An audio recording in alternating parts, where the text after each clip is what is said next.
नमस्कार दोस्तों, आप सभी का स्वागत है कहानी आपकी और मेरी ग्रहों की जुबानी यूट्यूब चैनल के ऊपर। आज हम लोग जो जिस टॉपिक पर बात करने वाले हैं वो है monthly prediction for the month of December.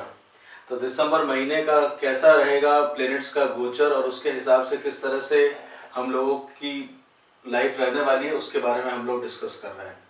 इसमें हम लोग जो है वो सबसे पहले लेंगे सिंह लग्न को।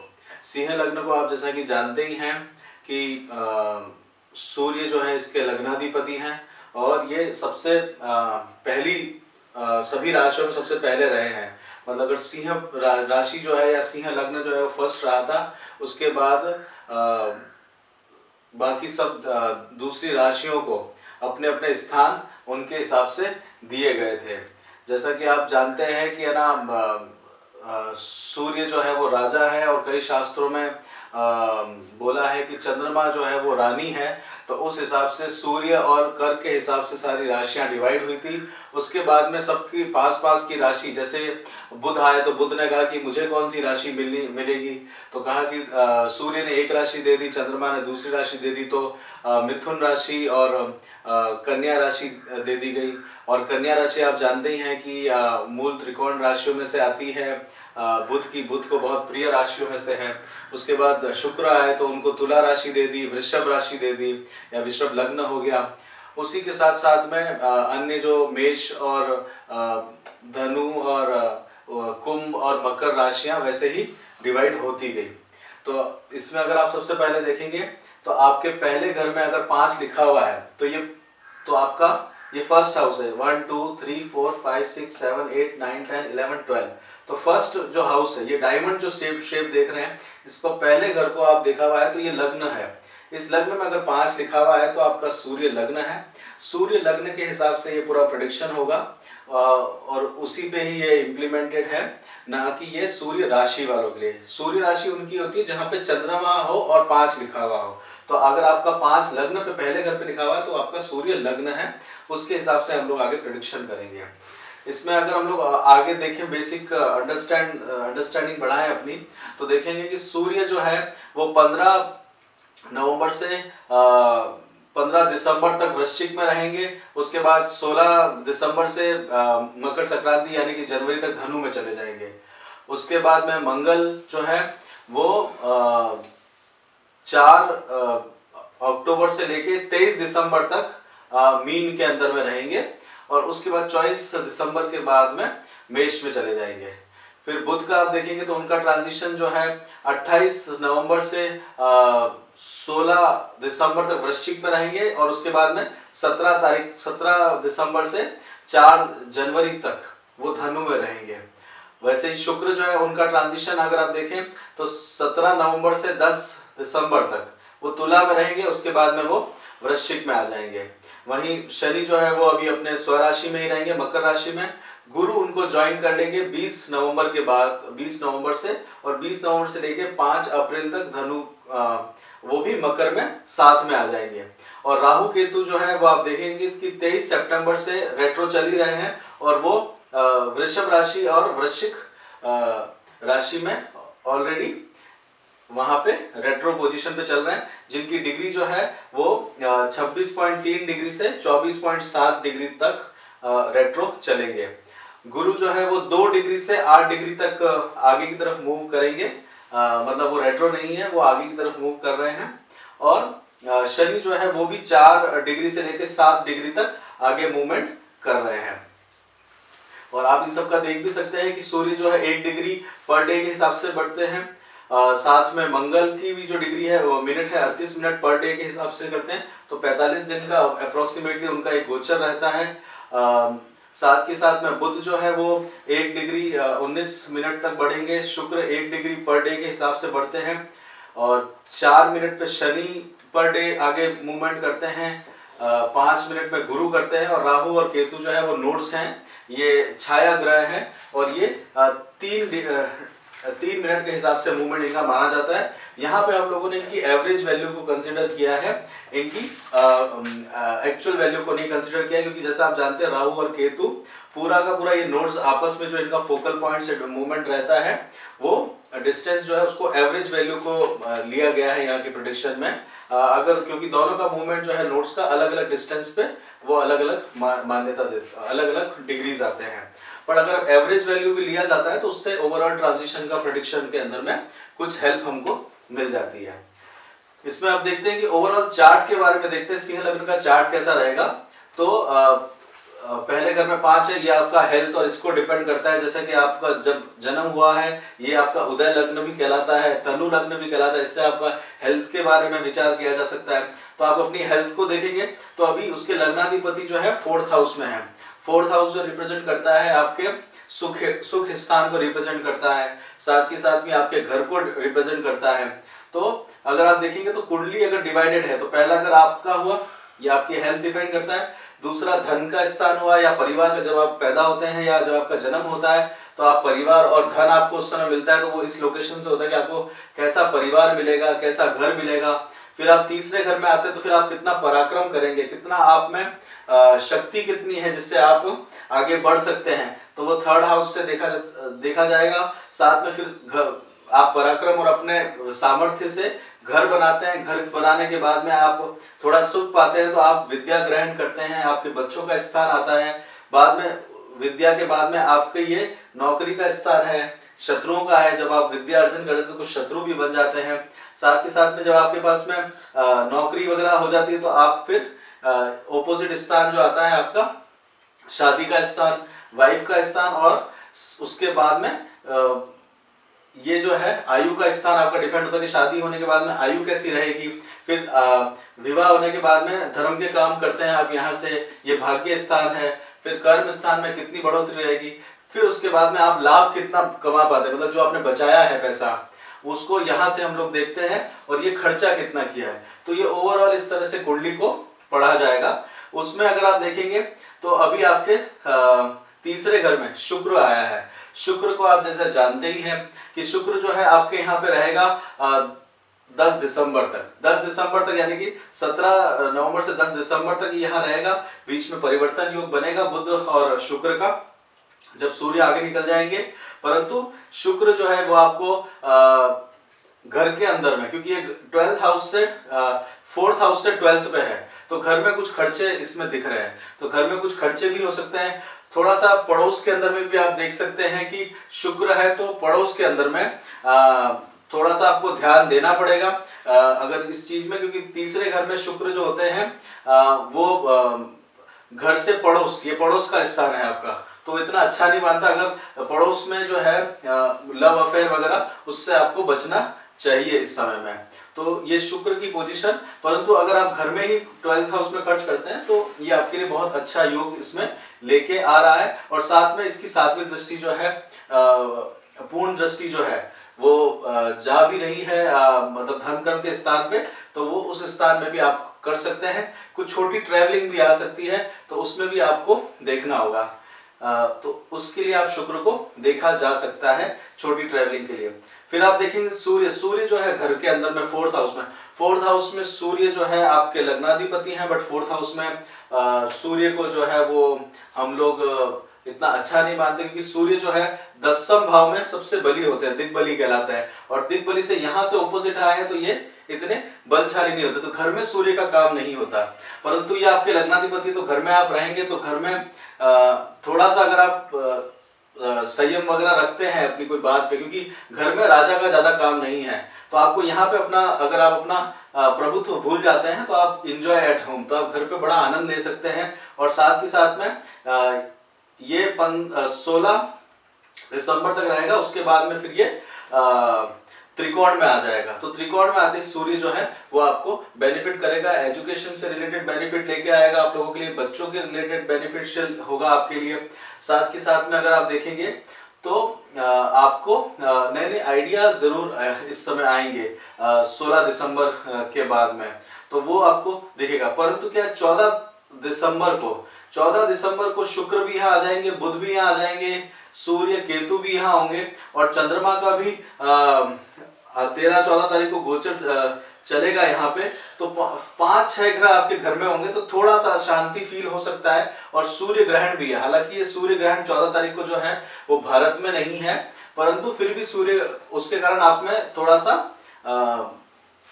ध्यान देने की जरूरत है। हालांकि वो वृश्चिक राशि में ही है। वृश्चिक राशि जो है मंगल की है, मंगल मित्र ही है, सेनापति के घर में ही है, परंतु थोड़ा सा मन में उद्वेग हो सकता है। अगर आप हार्ट के पेशेंट हैं तो थोड़ा सा हार्ट बीट्स वगैरह पे आपको ध्यान देने की जरूरत इसमें दिख रही है। ओवरऑल केतु जो है वो थोड़ा सा आपको घर से दूर ले जाने वाला भी यहाँ पे दिख रहा है कि थोड़ा सा मूवमेंट होगा। तो हो सकता है शुक्र के कारण कुछ खर्चा, और केतु और सूर्य साथ में हुए हैं तो कोई ट्रैवलिंग आपके पास में आ सकती है। साथ के साथ में ये एजुकेशन का स्थान भी माना जाता है, तो पढ़ाई वगैरह के हिसाब से भी रिगार्डिंग कहीं ट्रेवल करना पड़ सकता है।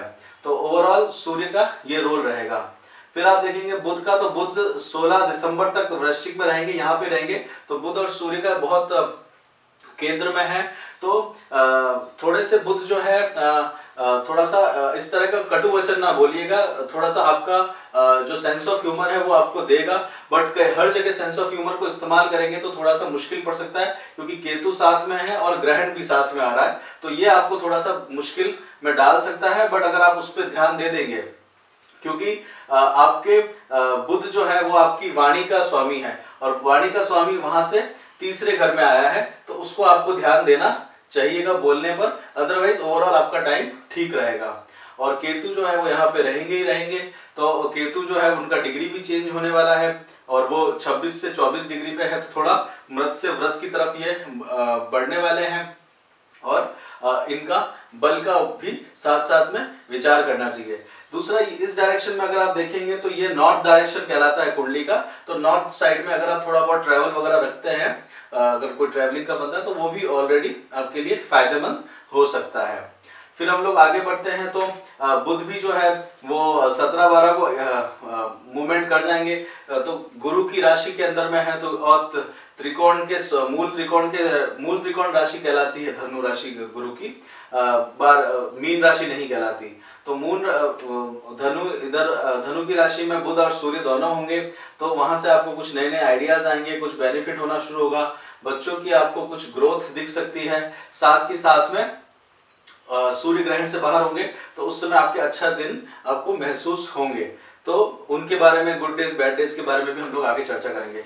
फिर आप देखेंगे कि गुरु जो है वो धर्माधिपति छठे घर में, यानी कि जो आपका शत्रुओं का घर है, साथ के साथ में आपका देखा जाए तो नौकरी का भी जो घर है उसके बारे में रिप्रेजेंट कर रहे हैं। और शनि भी जो है वो भी वहां पे बैठे हुए हैं। तो शनि और गुरु जो है वो छठे घर में रहेंगे, और छठे घर में रहने के साथ साथ में क्या होगा, थोड़ा एजुकेशन से रिलेटेड आपका ध्यान जाएगा, पर कुछ खर्चा वगैरह भी इसके अंदर में दिख रहा है। और साथ में अगर आप देखेंगे तो शनि की तीसरी दृष्टि मंगल पे है, तो शनि की तीसरी दृष्टि 1, 2, 3, और साथ में शनि की 10वीं दृष्टि 1, 2, 3, 4, 5, 6, 7, 8, 9, 10, यानी कि शनि की 10वीं दृष्टि शुक्र पर भी है।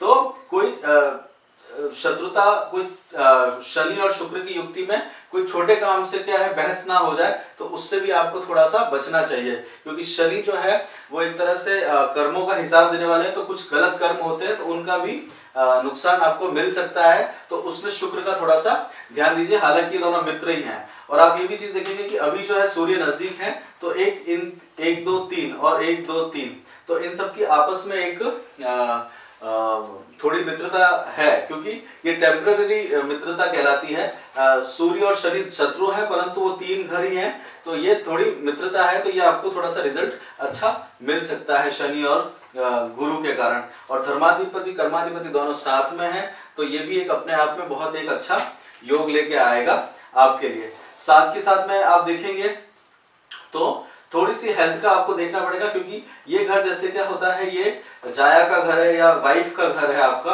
तो वाइफ के घर से ये 12th हाउस है। तो कुछ धार्मिक कारणों से आप देखेंगे कि वाइफ थोड़ा रिलीजियसली होकर खर्च कर सकती है यहाँ पे। साथ के साथ में आप देखेंगे तो शनि के कारण कुछ हेल्थ के इश्यूज यहाँ पे दिख रहे हैं। दूसरा, मंगल भी बैठा, तो मंगल की तीसरी दृष्टि भी है, तो वाइफ की तरफ से, या ये वाइफ का घर है, ये वाइफ का फर्स्ट घर और ये वाइफ का मतलब यानी कि आपका इन लॉज का हाउस है तो वहां मंगल है, तो मंगल वहां की तरफ से भी आपको थोड़ा सा कुछ गर्मी महसूस हो सकती है। हालांकि ये जो है मीन राशि के अंदर है, मीन जल तत्व है और ये मंगल जो है अग्नि तत्व है, तो ये कॉम्बिनेशन जो है थोड़ा सा अच्छा नहीं रहता। इसके अंदर में पानी के अंदर में आपने गर्म तत्व डाल दिया है तो उसका इफेक्ट जो रहता है थोड़ा सा ध्यान देने वाली बात रहती है अपने इन लॉज के हाउस की तरफ। और शनि की दृष्टि भी वहां पे है और आपके लिए जैसे आप देखेंगे कि आपके लिए केंद्र और त्रिकोण का स्वामी जो है वो मंगल ही है और ये आपके लिए कारक ग्रह भी है, तो वो भी आप देखेंगे तो आपके भाग्य स्थान से 12वें पे है। तो कुछ आपको इसका खर्चा वगैरह अगर करते हैं या कुछ उपाय करते हैं तो उसका आपको बेनिफिट मिलेगा मंगल का। आप देखेंगे कि राहु जो है वो आपके कर्म स्थान में बैठे हैं, तो और राहु की जो है पंचम सप्तम और नवम दृष्टि जो है शनि के ऊपर भी है के और सूर्य बुध पे भी है और आपके घर के स्थान में भी है। तो बोलने से भी क्या है थोड़ा नुकसान हो सकता है, परंतु आपको बेनिफिट जरूर मिलेगा। राहु के कारण आपको कोई अचानक से बेनिफिट जरूर मिल सकता है, क्योंकि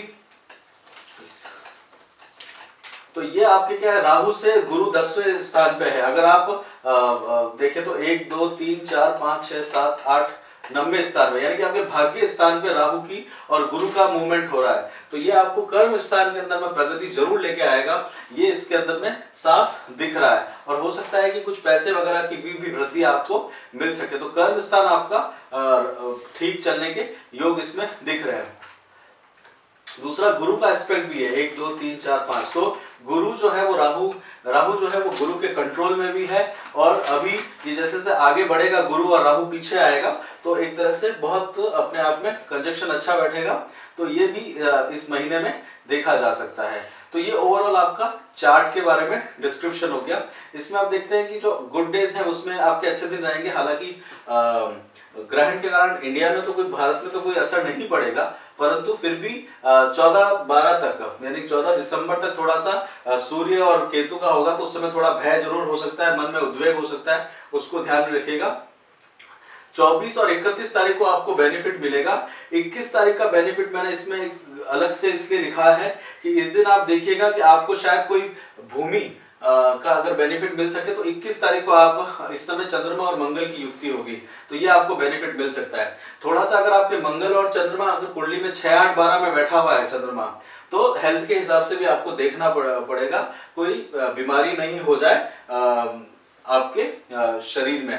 पेट के नीचे वाले एरिया के अंदर में कुछ बीमारी दिख सकती है, मंगल यहाँ पे बैठा हुआ है, तो पाचन और ऐसा चीज ना खाइएगा जिससे आपको पचने में तकलीफ हो अगर आपकी एज बहुत ज्यादा है। तो साथ ही ये देखा जाए कि खराब दिन में आप देखिएगा 4 और 5 दिसंबर जो है और 18 19 और 22 और 23 ज्यादा कोई अच्छे दिन नहीं रहेंगे। उस दिन आपको लगेगा कि थोड़ा सा टेंशन बढ़ता जा रहा है, शत्रु थोड़े आगे आते जा रहे हैं और ज्यादा आपका क्या है कि राजा जैसी स्थिति है, मतलब राजा मतलब जो बहुत लिबरल है, दिल से बहुत अगर कोई मांग ले प्यार से तो सब कुछ देने को तैयार है, परंतु ज्यादा कुछ करने पे क्या है कि गलत सही का फैसला इनको नहीं समझ में आ पाता अगर क्योंकि बहुत जल्दी क्रोधित हो जाते हैं। मंगल कारक ग्रह होने के कारण इनको गुस्सा बहुत छोटी छोटी बात पे आ जाता है, तो वो क्या है कि ध्यान देने वाली बात है, तो उससे आपको थोड़ा सा बचना पड़ेगा। और उसका क्या है कि आप अपना नुकसान भी कभी बार कर लेते हैं सिंह लग्न के जातकों के लिए। परंतु ये बात सही है कि ये राजा है, इनके चेहरे पे एक चमक दिखती है, इनके आप देखेंगे आंखों के अंदर में बड़ा रौब दिखता है, तो वो राजा का रहेगा ही रहेगा। साथ में आप देखेंगे कि आपकी हेल्थ जो है वो अभी ठीक रहेगी, थोड़ा सा मंगल का इफेक्ट दिख सकता है। एजुकेशन के हिसाब से आपका त्रिकोण में आ ही जाएंगे सूर्य बुध, तो पढ़ाई के ऊपर आपको ध्यान देना ही पड़ेगा। साथ में आप फैमिली से रिलेटेड टाइम बिता ही सकते हैं अपना, और जॉब और बिजनेस से रिलेटेड आपका राहु और गुरु के एस्पेक्ट चल ही रही है, स्पाउस को हेल्थ से रिलेटेड आप कुछ काम कर सकते हैं। साथ में ये 4 तारीख 11, 17 और 24 को केसरी योग यानी कि गज केसरी योग बनेगा, ट्रांजिशन होगा। तो उसमें से आपको बहुत ज़्यादा इस बार बेनिफिट इतना नहीं मिल पाएगा, पर ओवरऑल आपके लिए ये दिन ठीक रहेगा। इसमें आप अपना समय जो है घर में बिता सकते हैं। इसी के साथ ही अगर आप ज़रूर बताइएगा आपको ये वीडियो कैसा लगा, और अगर आपको ये कोई कमेंट वगैरह हो तो ज़रूर हमसे शेयर करिएगा। धन्यवाद।